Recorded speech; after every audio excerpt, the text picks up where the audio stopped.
Hey guys, welcome to another episode of The Competitive Standard 40K, where we do tips and tricks videos to make you a better player. My name's Evan, and today we're going to be starting with deployment. And I think deployment is one of the most important parts of the game, if not the most important.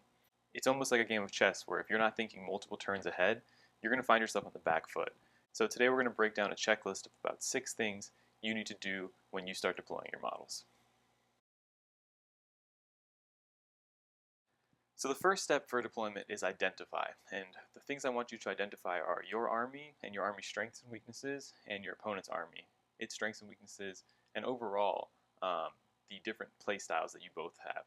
So for your army, you've written your list, so presumably you know what your strengths and weaknesses are, and you know what kind of play style you're going towards. Are you more aggressive? Are you more conservative? Are you going to be pushing out, or are you going to castle up more? And that you're going to know when you go into a game. But being able to look at your opponent's army list or its models on the table, you need to recognize immediately what their playstyle is. If you see a melee-centric army, it's probably more on the aggressive side. If you see a shooting style, it might be more on the defensive side. If you see that there's some critical characters that provide auras that are essential to the army functioning, you know they might be castled more. Or maybe you recognize it's an Eldar Harlequin player who has a ton of mobility in their army, and you know that they're going to play a more reactive style game. So you need to be able to identify this pretty much from the get-go. So there are many different army styles that people choose to play, but I'm just going to cover several basic ones today, which are the castle army, the MSU style army, the mobile reactive forces, and the board control armies. So the first army style I'm going to talk about today is the castle. And most people are familiar with the castle. It essentially involves a pretty densely packed series of units and characters which are not usually very mobile. They're generally pretty shooty, although there are melee castles as well.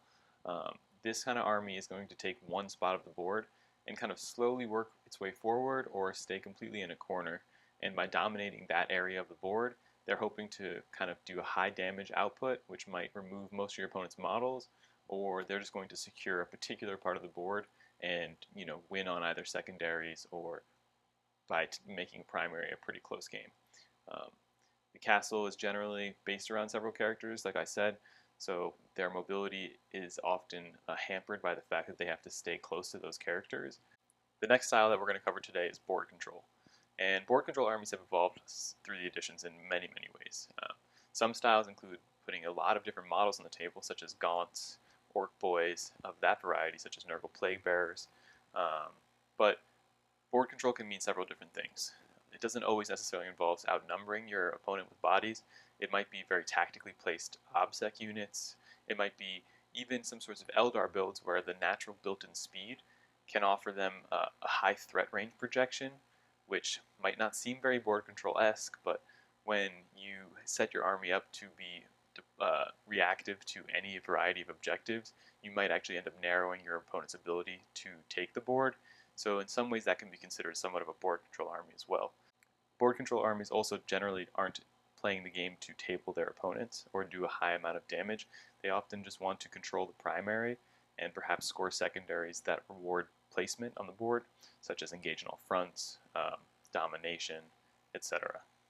Examples of board control armies, like I said, can be plague bearers with Nurgle, the Poxwalker builds with Typhus in the past, as well as orc boys or Tyranid swarms. The next group we're going to cover today is the MSU spam, which is multiple scoring units or multiple small units.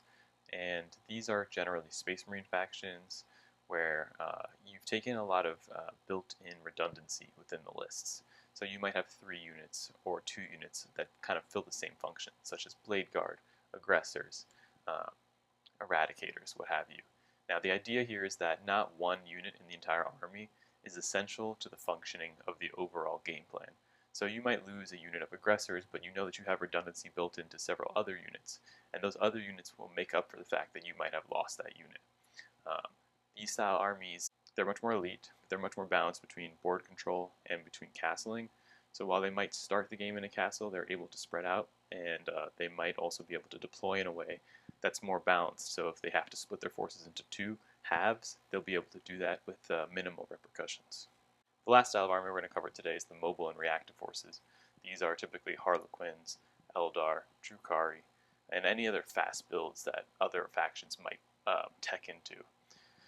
So the strengths of this army is that they can deploy in a very spread out and dispersed way because their ability to get back into the position that they need to be is high due to their built-in speed.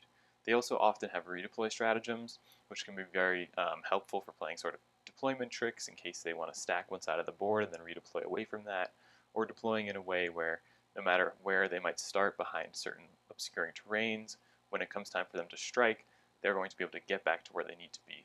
And one strength of that kind of army is they get to determine where the engagements occur, because their natural speed ensures that they will be the aggressors when it becomes time to fight, and so they might hide up until the point that they deem it is strategically beneficial for them to come out. After you've identified the army that you're going up against, I would say the most critical part of deployment is visualizing and calculating your path to victory. And I talk about the path to victory a lot, so let me break down what exactly I mean. Path to victory is not just, oh, I'm going to table my opponent and win, although that may be part of your strategy. Path to victory is, what do the primaries look like? What secondaries am I taking? And what secondaries is my opponent likely taking? Now, by the time that I'm coming up with my path to victory, I've already given some thought to what I think the secondaries my opponent is taking, but when it comes time to calculate the path, I know exactly what my opponent's picked. So this is after they've told you I'm taking X, Y, Z secondaries. Now, the way I view the path to victory is that you have to kind of predict, like a chess game, what turns 2, 3, 4, and 5 are going to look like. So the first thing you look at is primary scoring. Is this a hold 1, hold 2 mission or a hold 2, hold 3 mission? That you've got to know right out of the bat. Figure out how easy it will be to score primary. Is this a mission where there are 2 different primary objectives pretty much in my deployment zone, or is this one of 4 objectives where they're pretty evenly distributed? Knowing this will kind of determine your likelihood of getting 5 and 10 on the primary each turn, and with that knowledge, you'll be able to figure out roughly what your primary score should look like at the end of the game, barring one person getting brutally tabled. Once you've figured out what the primary score might look like in the later turns, you should definitely examine what your secondary scores will look like compared to your opponent's secondaries. So I like to look at 3 secondaries that I've picked and look at the 3 secondaries that my opponent's picked. And I like to pick one of each and compare the two. So if I'm taking engage and my opponent's taking engage, I think, what are my chances that I'm going to outscore them on engage? If I took raise the banners and they took deploy scramblers, I know they're capped at 10 points. So if I can outdo them on 10 points of banners, I know I'm going to have a slight edge. And then if I'm looking at something like while we stand we fight, what are the odds that I'm going to outscore them on while we stand we fight? Then if we haven't taken the same secondaries, you figure out which ones you're likely to beat them on and which ones they might beat you on. You know, if you're bleeding, bring it down points. Previously, that was pretty an egregious place to lose points. Or if you're bleeding out, assassinate points. You might kind of figure out what's an acceptable amount of losses you're willing to take on that secondary. So figure out what secondaries you're going to beat your opponent on and which secondaries might be closer. Because if you determine that your army is going to tie on primary roughly with your opponent, then you know that the game might come down to a few crucial secondaries. I've seen countless games where opponent might be winning on primary but losing on secondary, and they might not have done the math during the game to realize a deficit in secondary will end up catching up with them at the end of the game.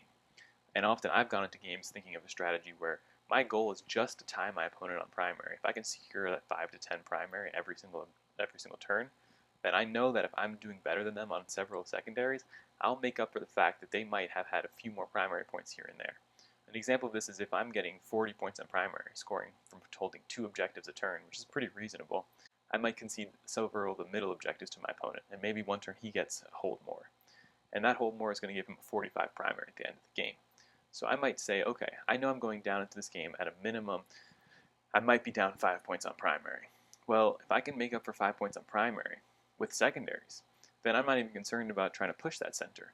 And I make my whole strategy is just hold my 2 objectives and then outscore him on engage, on dominate, on while we stand we fight, whatever it is. But no matter what happens, I've planned for how the differential may look at the end of the game, and I'm understanding what acceptable losses on certain things are with regards to the scoreboard, primary or secondaries. Because I've calculated at the beginning of the game where I need to score points so that if I start falling short in other areas, those are within acceptable parameters. Another important part of deployment is pre-measuring. And when you're pre-measuring your deployment zone, what I'm talking about is figuring out where the angles that are blocked by obscuring lie, and figure out just how far you are away from your secondary objectives and your primary objectives. So what I'll do is I'll figure out where is there dead space for my opponent's deployment zone, i.e. where can I place units 100% secure out of line of sight. Then I want to figure out how far away the primary objectives from those points. I look at the secondaries that I'm taking. Perhaps I'm taking engage on all fronts. How far do I have to move to get a unit wholly within that deployment, that quarter? And wholly within means I want to be measuring from the back of my model's base so that I'm sure that the back of my model's base clears that quarter line.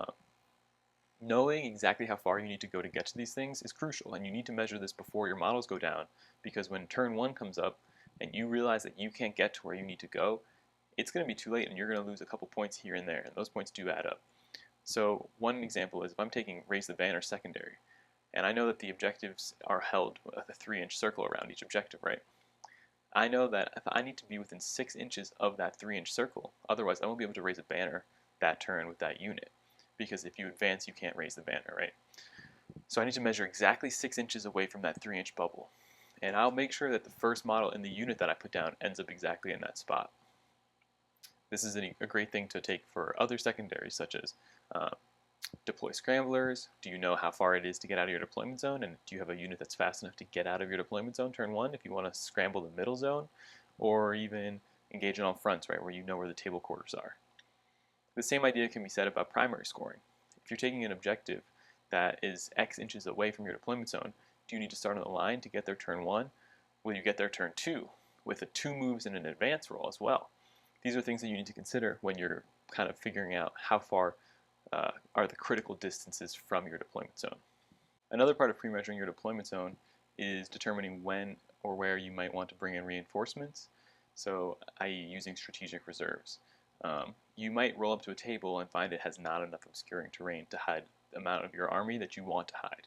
If that's the case, you might actually use the strategic reserves function simply because you want to null deploy and not give your opponent any targets for first turn.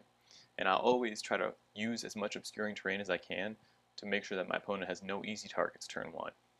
Strategic reserves is a great way to ensure that you don't have to leave anything out in the open.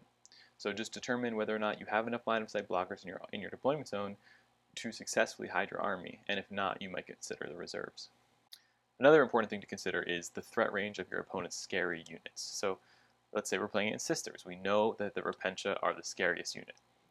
If the Sisters player has a unit of Repentia and a Rhino, we need to ask them what is the max threat range of that Repentia unit. And the answer is it's going to be 3 inches from the disembark, it's going to be 6 inches movement, it's going to be an advance roll of up to d6, and then a 2d6 charge, which is roughly 27-ish inches. There's some ways to add an inch or two here and there. So make sure to ask your opponent what their max threat range of that unit is. And your opponent cannot lie to you about some information like this. So you figured out your opponent has this Rhino that has a 27-inch threat range of Repentia inside. Well, what are you going to do about that? Look into your deployment zone and see where 27 inches looks. Are there runes that you can use to safely put your models behind without being in that threat range? Hopefully there are. If there aren't, how are you going to keep those units safe? Well, you're going to screen your very, very good units behind some of your chaff units, right? So 27 inches might be pretty far of a threat range. You don't know for sure that they're going to deploy their Rhino on the line as close to you as possible. So try to identify what the most likely spots the Rhino will end up. And then as you're deploying, you'll see kind of where the Rhino does end up. And assuming they don't put the Rhino down last, you should have some information before you've placed most of your key units. Okay, so at this point, you've identified your army's playstyle. You've come up with your own plan, how to win on points, both secondaries and primaries. And you've asked your opponent about some threat ranges, so you're kind of familiar with what their army is seeking to do. What comes next, before you put a single unit down, is you ask more questions to your opponent. So you ask them if they have any scout deploys or any redeploy stratagems. These are critical that you find out before your models go on the table, because once your model is down, you're locked in, right? So asking about the scout deploy is key, because if you both have scout units, you're going to alternate with your deployment of them. Now, if you both have scout units, you're going to be the first one who wants to put their units down, because if you put your units down first, you get to say, I'm taking this part of the board. And now your opponent's scout units can't come within 9 of your scout's units. So you've kind of secured that spearhead onto the battlefield. And there might be a key rune that's protecting where the rest of your forces are going to come up through. Ensuring that you get that first drop is pretty essential. Obviously, it comes down to the roll. This is in situations where you both are alternating your scout deploy models. However, if your opponent has no scout deploy models, you have free reign to take over the midboard. Now, just because you can doesn't mean you want to start with your scout deploying units in this case. So you actually don't, because you want to wait to see where your opponent starts to place models. With that information, you'll know where safe places in the midboard are to put your scout deploying units. They might start something very close to their line if they see that you've put a scout unit down dangerously close, and then you might have just thrown away that resource by putting it too close to your opponent's deployment zone. So in situations where your opponent does not have scout deploy, actually wait until later into your deployment phase to put those units down, when you know exactly where the threat ranges are. Also, redeploys are always something to watch out for. This is a question that can simply be determined by asking your opponent. Again, they cannot lie about this information. You ask, do you have any ways to redeploy models before the game starts? The positioning of your models might have to be a bit more mitigated and conservative if you know that your opponent can completely change the strategy in which they've shown you the information from their deployment. So you might have seen them castling up on one side, but if you know that they can redeploy a good amount of their forces, you have to expect that that may happen, and they might redeploy to the other side. So against armies that have a lot of redeploy tricks, you need to make sure that you're deploying in a pretty balanced way. Another important thing to consider before you start putting models down is who's going to finish deploying first and who's going to finish deploying second. So calculate how many models and how many units you have going on the board and how many units your opponent has going on the board. If you realize that they have less units to deploy than you do, that means they will finish deploying their army first. Therefore, the last few drops that you put down, you will have a full picture of what the board looks like when you put those units down. Quickly add up how many units you have and how many units your opponent has, not counting the ones in reserves, and then you'll know who's going to finish deploying first. And with that little bit of information, you can kind of calculate just how much of your army you need to show your opponent before you can put your big units down that you might have been trying to save for later in your deployment. Okay, so now you have your game plan and you've asked your opponents these critical questions about their forces and what their capabilities are. So now it's time to start putting models on the table. Now, we talked about the importance of scout deploying and how that determines what models you might put down first. But now it's time to talk about your first model. And I would say always start with no-brainers. Do you have units in your armies that are just giveaways? There's no tricks, there's no secrets there. Do you have a tank that does not need line of sight and it's got a long range and it's going to sit in your backfield the whole game? Maybe start with that. Do you have a basic unit of troops, maybe it's a cultist squad, that are just going to sit on your back objective, they're not going to do anything else for you the whole game? Start with that. Put units down where giving away their position doesn't actually do anything in terms of giving your opponent information. So if I have, let's say, this line of sight tanks down, and I have a couple basic troop squads on the objectives in my deployment zone, I haven't really given my opponent information about where my key hitters are going to wind up. So if I was the Sisters player, for example, I might have put some troops down. I might have put some characters down. I might have kept that Premeasure Rhino until a little bit more of my opponent's army has come onto the table. Maybe I can catch him off guard and end up having one of his big units within 27 inches of that Premeasure Rhino. So while I think it is important to not give your opponent too much of your information away when you're deploying by starting with some less important units, I don't want you to make a mistake by trying to subtly trick your opponent. And what I mean by that is you need to not mess up some of your critical auras or critical placements just because you were trying to trick your opponent. So let's say I have Obscuring Rune in my deployment zone, and I know that my big unit's going to go there. Maybe it's Aggressors or Blade Guard. I might measure out the footprint of the unit and know that I could place 1 unit there, 2 units there, 3 units there. Maybe it's between 2 different runes where I can place several of these units. And I'm going to measure that footprint down and not put them down yet, but I'm going to know that I can put them down. And now while I'm measuring that out, my opponent might be like, he's measured the exact size of 5 aggressors. I bet they're going to go there. Giving him that information is okay if my army is very dependent on getting its auras right. So if I'm playing something with a feel no pain, maybe it's an apothecary, right? And I want that apothecary aura to stretch as far as possible. Maybe it's the apothecary is in between two runes, and the key units are on each behind each of the runes, and the apothecary standing in the middle can get that aura to both of those runed units. It might be worth measuring specifically to where that apothecary is going, even if it gives away the positioning of my army, because if I end up not being able to trail units out to that apothecary, that turn one, when I'm getting shot at and I don't have the feel no pain, could cost me a unit here or there.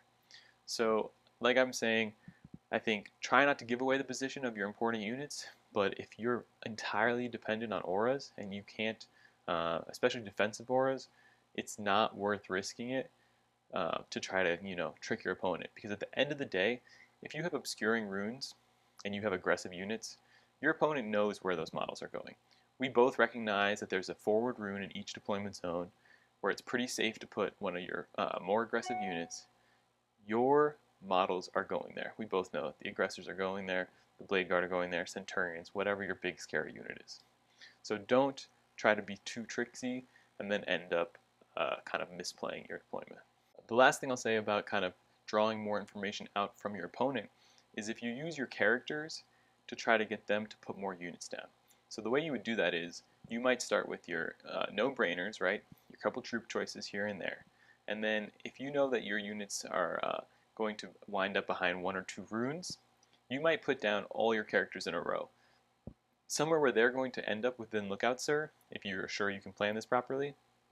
But you're going to use the fact that 4 character drops or 3 character drops, unless your opponent counters with the same play, 3 or 4 character drops is going to get your opponent to place 3 or 4 more units down. And when they place those more units, you're going to have more information about where their threat ranges lie and maybe what part of the board they're going to take first. And so I'll often use that trick where I know that my characters are going next to my squad of Blade Guard, right? So I'll place all 4 of my characters down, real tight packed, right outside, in line of sight of my opponent's units, because I don't care if the characters are in line of sight, they're going to be right next to a unit that's not within line of sight. Now, once those characters are down, if my opponent doesn't try to do the same trick, they're going to have to place 4 units. And when they place 4 units, I'm going to have an even better picture of where my opponent's threat ranges are. So now, I might actually take the forward deploy with that scout unit, right? I might actually put the Blade Guard in a closer spot than I might have in the beginning. And by using those characters to get more information, I'm in a better spot to finish my deployment strong. So at this point, you've identified your opponent's army, you've pre-measured your deployment zone, you know exactly where you can hide, where you can't hide, you've come up with a plan, you've calculated your path to victory, you know you're either winning on primaries or you know there's a few secondaries that you're going to beat your opponent on, and that point differential is going to win you the game. You know exactly what your opponent's threat ranges are, you know if they have redeploys or not, you've taken over the board with your scout deploys, or you've ensured that you have the proper distance to get to the primary and secondary objectives that you need to score. And what this all comes together is into one plan. So you know whoever goes first or second now, you have a plan of action. And hopefully with that plan of action, you will win, you will table your opponent and win all the primary points you can. That's it for today's episode of the Competitive Standard 40K. Hopefully these tips and tricks for deployment have taught you something. Leave a comment, please like, follow, subscribe, all that nonsense. If you have any specific comments, please drop them in the comment section. Any questions you'd like me to answer, I'd be happy to do so. We have a concurrent website launching today as well, so please check that out. And also, we're starting to offer personalized coaching services, so please just email me through the website, thecompetitivestandard40k@gmail.com, and I'm happy to answer any questions you might have. Have a great one, and stay competitive.